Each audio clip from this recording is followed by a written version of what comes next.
Bharatiya Janata party का गठबंधन विचारधारा के साथ तो हो सकता है, हमारी कहीं पर विचारधारा ही नहीं इनसे मिलती है तो गठबंधन किस बात का। इसलिए मुझे पूरा विश्वास है, पूरा यकीन है कि आने वाला समय समाजवादियों का ही होगा। 2022 में माननीय अखिलेश यादव जी ही उत्तर प्रदेश में दूसरी बार मुख्यमंत्री बनेंगे। और जय आकाश जी, मैं आपके चैनल के माध्यम से स्पष्ट करना चाहूँगा, 2022 में हमारी प्रगतिशील समाजवादी पार्टी सरकार में होगी।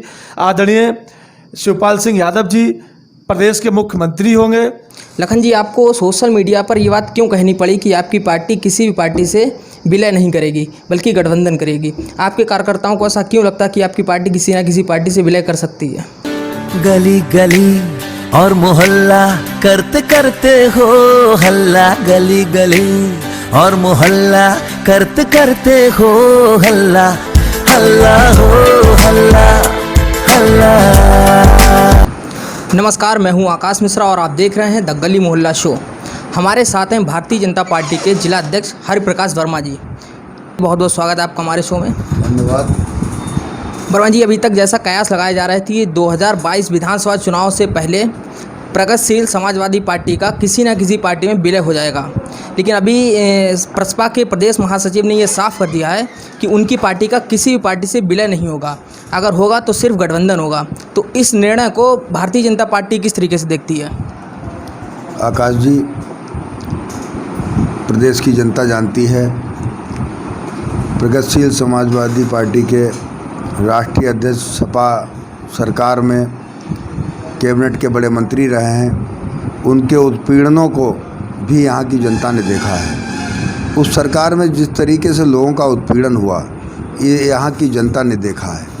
और उनका विलय होना या गठबंधन करना, सारे दलों ने एक बार गठबंधन करके देख लिया है। विलय हो या गठबंधन हो, भारतीय जनता पार्टी पर कोई फ़र्क नहीं पड़ता है। हम अंत्योदय की अवधारणा के साथ अंतिम व्यक्ति का उदय करने के लिए, जो समाज के अंतिम पायदान पर खड़ा हुआ व्यक्ति है, उसके उत्थान के लिए भारतीय जनता पार्टी काम करती चली आ रही है और उसी पर काम करती चलेगी। उसी पर काम करना है। हमारा उद्देश्य सरकार बनाना, बिगाड़ना नहीं है। हमारा उद्देश्य इस देश को परम वैभव पर पहुंचाना है। अंत्योदय की अवधारणा पर भारतीय जनता पार्टी की स्थापना हुई है। भारतीय जनता पार्टी एक वैचारिक संगठन है, इस देश को परम वैभव पर पहुंचाना चाहता है। यहाँ के आम नागरिक को वो सारी सुविधाएं मिलें जो रजवाड़ों को मिलती हैं, जो बड़े लोगों को मिलती हैं। तो हमारा कोई इनसे किसी तरीके का कोई कंपटीशन नहीं है कि चाहे विलय करें चाहे अपना गठबंधन करें, क्योंकि ये सब सांपनाथ और नागनाथ एक जैसे ही हैं। विलय करने से या ना करने से किस पार्टी को सबसे ज़्यादा फायदा या नुकसान होने जा रहा है? देखिए, आप किस पार्टी की अगर बात करें तो प्रदेश की और देश की जनता ने पूरी तरीके से सारी पार्टियों को, विपक्ष के सभी दलों को नकार दिया है। उनके पास कुछ बचा ही नहीं है। मैं आपको एक उदाहरण बताना चाहूँगा। आपके चैनल पर हूँ इस समय और आप बहुत अच्छा दिखा रहे हैं। जनपद के लोगों को जानकारी भी होनी चाहिए। देश में बहुत लंबे समय तक कांग्रेस का शासन रहा। पुवाया जैसी तहसील, जो जनपद की सबसे प्रगतिशील तहसील मानी गई, आज से नहीं शुरू से मानी जा रही है। मैं भी उसी तहसील क्षेत्र का रहने वाला हूँ। वहाँ के एक कद्दावर नेता, जिनका वहाँ बहुत बड़ा फार्म हाउस है, उनका राष्ट्रीय राजनीति में उस समय चरम पर उनका वैभव था और उस पूरी तहसील में एक भी इंटर कॉलेज नहीं था। जब माननीय कल्याण सिंह जी की सरकार आई, डॉक्टर नयपाल सिंह जी शिक्षा मंत्री हुए, तो उन्होंने वहाँ पर कॉलेज खोलने का काम किया है। तो विपक्षी दलों ने यहाँ की जनता को हमेशा गुमराह करने का काम किया है। तो ये लोग तो अब छटपटा रहे हैं, गठबंधन करेंगे, फिर से पुराना वही लाना चाहते हैं कि लोग पढ़ें ना, लोग बढ़ें ना, अच्छी सड़कें ना बने, लोग इनके ऊपर आश्रित रहें। लेकिन भारतीय जनता पार्टी, मैंने जैसा कहा है कि अंत्योदय की अवधारणा पर काम कर रही है। भारतीय जनता पार्टी का उद्देश्य है गांव, गरीब, खेत खलिहान में काम करने वाले मजदूर का बेटा भी वही सुविधाओं के साथ पढ़े, वही उसको चिकित्सीय सुविधाएं मिलें जो एक बड़े रईस लोगों को मिलती हैं। सरकार लगातार उसी पर काम कर रही है। जैसा कि प्रसपा के प्रदेश महासचिव ने गठबंधन होने की बात कही है कि उनकी पार्टी गठबंधन कर सकती है। यदि भाजपा से गठबंधन होता है तो आप शाहजहांपुर में कौन सी विधानसभा क्षेत्र देना चाहेंगे प्रसपा को? आप भी भारतीय जनता पार्टी का गठबंधन विचारधारा के साथ तो हो सकता है। हमारी कहीं पर विचारधारा ही नहीं इनसे मिलती है तो गठबंधन किस बात का? हम विचारधारा के अपने अनुकूल विचारधारा के लोगों के साथ तो बैठ सकते हैं। ये तो हाँ, इनका तो जो गलत काम करने का ठेका लिखा रखा है विपक्षी दलों के कुछ लोगों ने, गलत लोगों को शरण देने का काम करते हैं लोग। इनके साथ तो हमारा गठबंधन सपने में भी नहीं सोचा जा सकता है। किस पार्टी से आपकी विचारधारा मिल सकती है? हम राष्ट्रवादी विचारधारा अंत्योदय की अवधारणा पर काम करते हैं। अगर कोई ऐसा होगा तो राष्ट्रीय नेतृत्व तो हमारे यहाँ निर्णय लेता है, जिला नेतृत्व तो किसी भी गठबंधन पर कोई निर्णय नहीं लेता है। हमारे साथ हैं समाजवादी पार्टी के जिला अध्यक्ष तनवीर जी।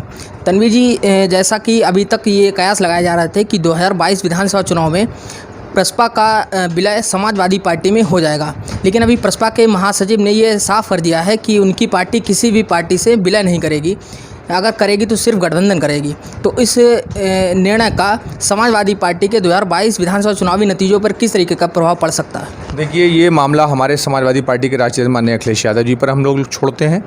और अभी हाल ही में इस संबंध में और भी लोगों ने हमारे राष्ट्रीय अध्यक्ष जी से इस बात पर सवाल भी किया था, तो हमारे राष्ट्रीय अध्यक्ष जी ने बता दिया कि ये हमारा घर का मामला है। दूसरी चीज़ ये कि जसवंत नगर सीट पर उनके लिए पूरी तैयारी है और उनके लिए समर्थन किया जाएगा। ये बात उन्होंने खुद कही थी कि जसवंत नगर सीट पर के बारे में बात उन्होंने कही थी, जो सभी ने देखा होगा, टीवी चैनल पर बाकायदा उन्होंने कहा था। लेकिन हम सब समाजवादी लोग अपने समाजवादी पार्टी के राष्ट्रीय अध्यक्ष माननीय अखिलेश यादव जी के हर फैसले का स्वागत करते हैं। जो फैसला, जो निर्णय वो लेंगे, हम समाजवादी लोग पार्टी के बड़े से बड़े नेता और पदाधिकारी और सारे कार्यकर्ता उनके हर फैसले का स्वागत करेंगे और हम लोग उन्हीं पर ही सारा अपना जो भी उनका फैसला है हम लोग उसको मानेंगे। बाकी हम लोग आने वाले 2022 के चुनाव की तैयारी कर रहे हैं, क्योंकि माननीय अखिलेश यादव जी ने प्रदेश की जनता के लिए बहुत ही ऐतिहासिक काम किए हैं अपनी सरकार में।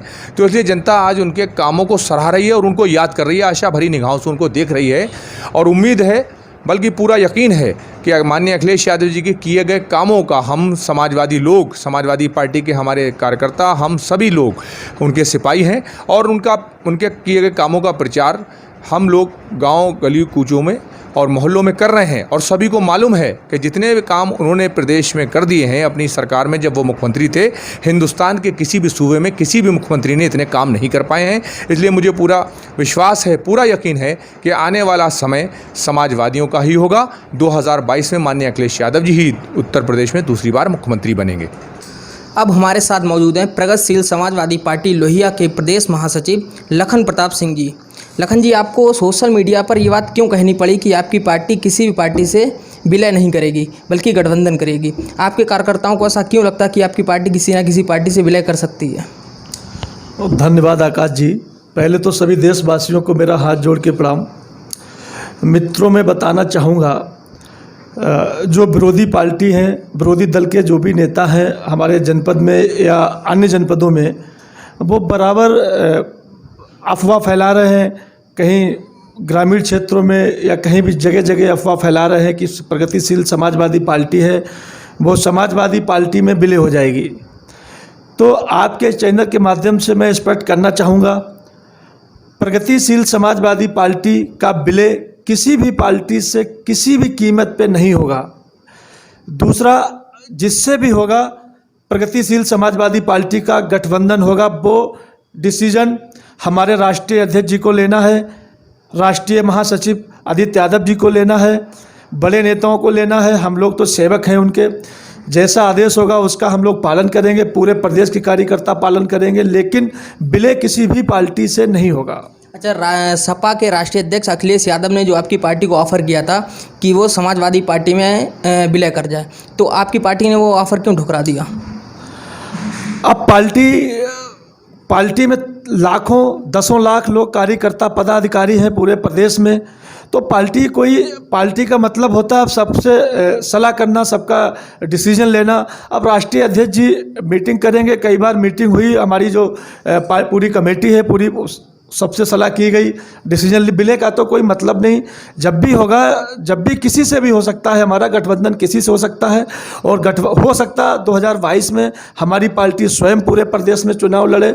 और जय आकाश जी, मैं आपके चैनल के माध्यम से स्पष्ट करना चाहूँगा, 2022 में हमारी प्रगतिशील समाजवादी पार्टी सरकार में होगी। आदरणीय शिवपाल सिंह यादव जी प्रदेश के मुख्यमंत्री होंगे। 2022 में हमारी पार्टी जो है वो सरकार में ही होगी। अगर आपकी पार्टी स्वयं इलेक्शन लड़ती है तो क्या समाजवादी पार्टी को इसका कोई नुकसान उठाना पड़ सकता है? अब ये तो पब्लिक को डिसाइड करना है कि गरीबों में, भूमिहीन लोगों में, किसानों में, प्रवासी भाई बहनों में, उनके इस दुख की घड़ी में कौन खड़ा है। इसका नुकसान सबसे ज़्यादा हम लोग जो भी करेंगे वो बीजेपी गवर्नमेंट का होगा। बीजेपी का नुकसान होने वाला है बहुत बुरी तरीके से। बीजेपी उत्तर प्रदेश से बिल्कुल उखड़ जाएगी, जड़ बिल्कुल हिल चुकी है। पूरे ग्रामीण क्षेत्रों में प्रवासियों से लेके छोटे वर्ग के जो हमारे किसान भाई हैं, छोटे वर्ग के व्यापारी हैं, किसी वर्ग के लोग हों, हर आदमी परेशान है, त्राहे त्राहे कर रहा है, आत्महत्याएं कर रहा है। इनके नेता और इनके अधिकारी कहीं ध्यान नहीं देते हैं उस चीज़ पे। लाखों प्रवासी भाई हमारे दूसरे राज्यों से आए हैं, उनके पास राशन कार्ड नहीं है। इस कंडीशन में उनको ना राशन मिल रहा है, ना उनकी कोई आर्थिक मदद हो रही है। मरने को तैयार हैं वो लोग, सुसाइड करने को तैयार हैं। इनके नेता, एक भी नेता इनका अपने ग्रामीण क्षेत्रों में कहीं भी पूरे प्रदेश में नहीं जा रहा है। सब घर से बैठ के, घर से डर की वजह से निकल नहीं रहे हैं। अच्छा, कोई दूसरे दल का कोई आदमी इस कार्य को करना चाहता है, उनकी मदद करना चाहता है तो उनको प्रशासन द्वारा परेशान करवाते हैं। हमारे अभी आगरा में हमारे भाई नितिन कोहली जी हैं, बराबर जब से लॉकडाउन हुआ है गरीबों की सेवा कर रहे हैं, पिछड़े लोगों की सेवा कर रहे हैं, मजदूरों की सेवा कर रहे हैं।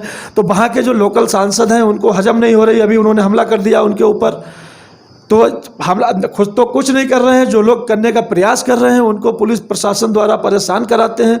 लेकिन मैं इनको स्पष्ट बताना चाहूँगा, हमारे नेता ऐसे नेता हैं आदरणीय शिवपाल सिंह यादव जी, वो किसी से डरने वाले नेता नहीं हैं और उनके हम सब सिपाही हैं। हम लोग प्रदेश में, चाहे वो सरकार किसी की हो, हम लोग डरने वाले नहीं हैं। हम लोग इस कार्य को इसी तरीके से करते रहेंगे। अभी आगे हम लोग हर ग्रामीण क्षेत्रों में जाएंगे, वहाँ की जो लोकल समस्याएं होंगी, चाहे वो किसानों को लेके हों, व्यापारियों को लेके हों, या जो हमारे प्रवासी भाइयों को लेके हों, या उनकी थाना लेवल की समस्याएं हों, ब्लॉक लेवल की समस्या हों, अगर उनका प्रशासन निस्तारण नहीं करता है तो जिला अधिकारी के माध्यम से मुख्यमंत्री को हम लोग ज्ञापन सौंपेंगे। उस पर भी प्रशासन अगर ध्यान नहीं देता है तो हम जिला मुख्यालयों पर धरना करेंगे, प्रदर्शन करेंगे, भूख हड़ताल करेंगे। उसमें प्रशासन चाहे हम लोगों पर लाठियाँ चार्ज करे, चाहे जेल भेजे, हम लोग डरने वाले नहीं हैं। अन्याय के खिलाफ हम लोग आंदोलन जरूर जारी रखेंगे, आगे और भी करेंगे। न्याय हमको चाहिए, न्याय के साथ हमको देना है। अपने अपने डिस्ट्रिक्टों में, पूरे प्रदेश में जितने भ्रष्टाचारी अधिकारी हैं या प्रशासन है, उनके खिलाफ हम लोगों को आंदोलन खोलना है। और कल से हम लोगों की शुरुआत पूरे प्रदेश में ये प्रक्रिया हम लोगों की लागू हो जाएगी कि हमारे राष्ट्रीय महासचिव आदरणीय आदित्य यादव जी का हम सभी कार्यकर्ताओं को आदेश है कर उन्होंने लेटर जारी किया है। आपने देखा भी होगा फेसबुक के माध्यम से या व्हाट्सएप ग्रुपों में मैंने भेजा है, मीडिया ग्रुपों में भी डाला है। तो कल से प्रक्रिया पूरे प्रदेश में लागू हो जाएगी और हम लोग ग्रामीण क्षेत्रों में घर घर जाके, गांव-गांव जाके उन गरीबों से मिलेंगे, उनके सुख दर्द में शामिल होंगे, उनकी आर्थिक मदद भी करेंगे और उनकी जो समस्या होगी वो आदरणीय मुख्यमंत्री के पास तक पहुंचाएंगे भी। और फिर भी प्रशासन ध्यान नहीं देता है तो हम लोग आंदोलन भी करेंगे, भूख हड़ताल भी करेंगे, जेल जाने को तो भी तैयार है, लाठियां खाने को भी तैयार है। हम लोग लॉकडाउन में गरीब जनमानस के लिए आपकी पार्टी, आपके अतिरिक्त आपकी पार्टी ने क्या किया है? पूरे प्रदेश में ऐसा एक भी जनपद नहीं है जहां हमारे पार्टी के, हमारे पदाधिकारी भाई, हमारे कार्यकर्ता भाई अपने अपने जनपदों में जब से लॉकडाउन हुआ है अभी तक बराबर इसी तरीके से, जैसे मैं सेवा कर रहा हूं, मैं भी शिवपाल जी का सेवक हूं, उन्हीं के आदेश का पालन कर रहा हूं, आदरणीय आदित्य यादव जी के आदेश का पालन कर रहा हूं। ऐसे ही हमारे पूरे प्रदेश में जितने कार्यकर्ता, जितने पदाधिकारी भाई हैं, सब हमारे राष्ट्रीय अध्यक्ष जी का, राष्ट्रीय महासचिव जी का आदेश का पालन कर रहे हैं और इसी तरीके से बराबर शुरू से लेकर अभी तक कार्य कर रहे हैं। और लॉकडाउन ख़त्म हो जाएगा उसके बाद भी हमारा कार्यक्रम गरीबों के हित का हमेशा जारी रहेगा।